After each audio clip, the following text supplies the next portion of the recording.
Welcome everyone to the channel. So this is my instant reaction and breakdown to the spoilers of Jujutsu Kaisen chapter 254.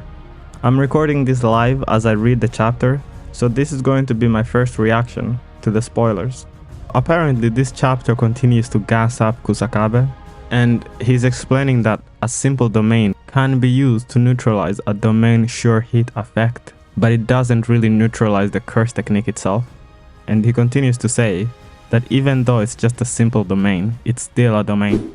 So he gears up to use a simple domain against Sukuna. Let's see how this plays out. Sukuna is looking extremely confused, like, really? Am I gonna have to fight this guy? And apparently his simple domain is called Evening Moon Sword Drawing. And apparently Sukuna really is confused. He recognizes the technique, but he can't really understand why Kusakabe is using it against him, especially since Sukuna can cut you from a distance.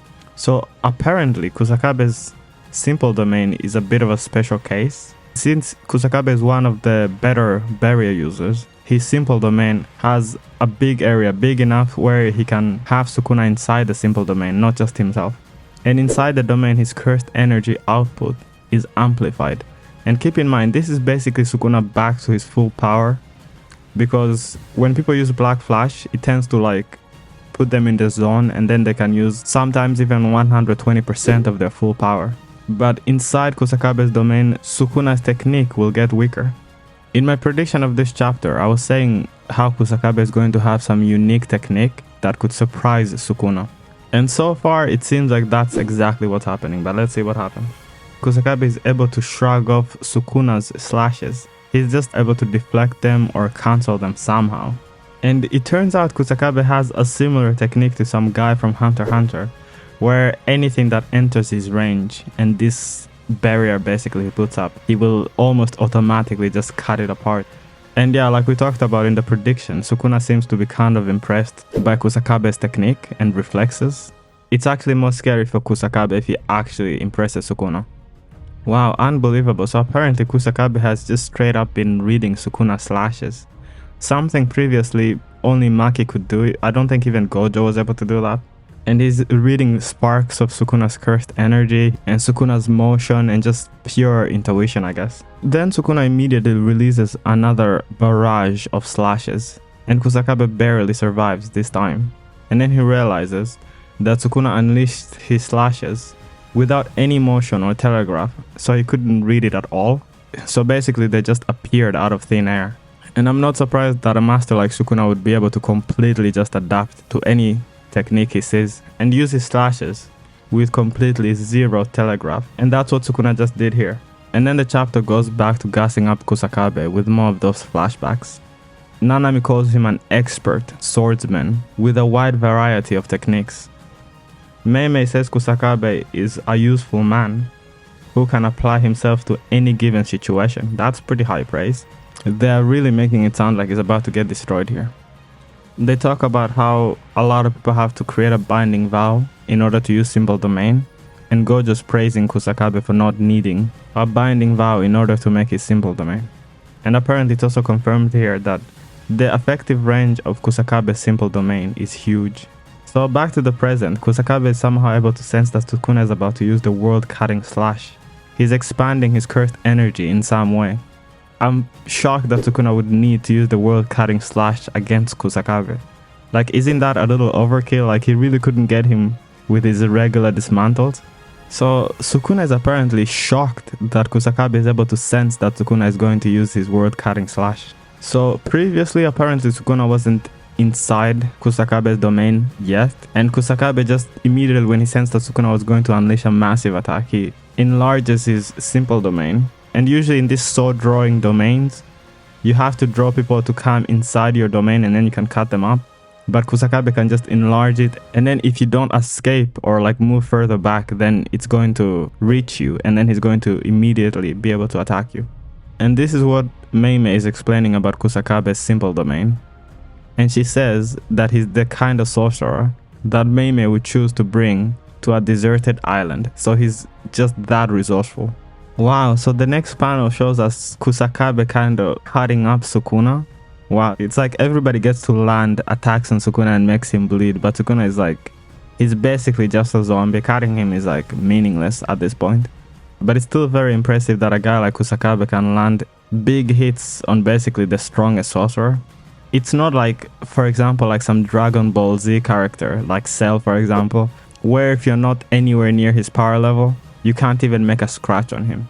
And then Nanami is also gassing up Kusakabe, saying that he doesn't know anyone who can block the barrage attacks from Kusakabe when they enter Kusakabe's domain. But then Nanami says that he knows a guy who doesn't even need to block, and he's obviously referring to Gojo here, but the thing is, I think Gojo would still need to block, because doesn't the simple domain kind of negate infinity? But I guess Gojo can still amplify it and overwhelm the simple domain.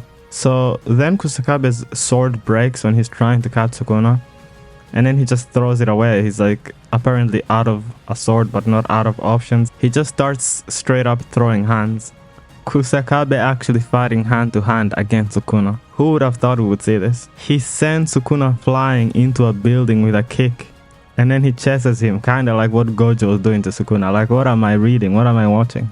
And then Kusakabe says that he's basically trying really hard because of Principal Yaga, and he says that he has a debt to pay to Principal Yaga, and that's why he's trying so hard, but I'm not exactly sure why. Gojo, Nanami, and Meimei say the number one reason why they recommend Kusakabe as the strongest grade 1 sorcerer is because he's super kind. Wow. I don't know why being kind would make you the strongest grade 1 sorcerer, but I hadn't really noticed Kusakabe going out of his way to be super kind. He just seems more of like this cool teacher. And right here it says that Kusakabe hits the honored one pose. I don't know if this is just Miyamura adding this, or if it actually says it in the chapter that he's hitting the pose of the honored one. That would be pretty random. Kusakabe then uses Hazy Moon technique from his new shadow style. It forms an aura which takes the shape of the remaining part of his broken katana. Oh damn, that's pretty cool. Pretty convenient as well. But I guess Sukuna was just really enjoying the shot a little bit. He hasn't even like seriously started to attack. He was about to release the world cutting slash, but it's kind of crazy to me that they actually gave us almost a full chapter of Sukuna versus Kusakabe. But like as I'm reading through this chapter, I'm getting this horrible feeling that any page now Kusakabe is just absolutely done.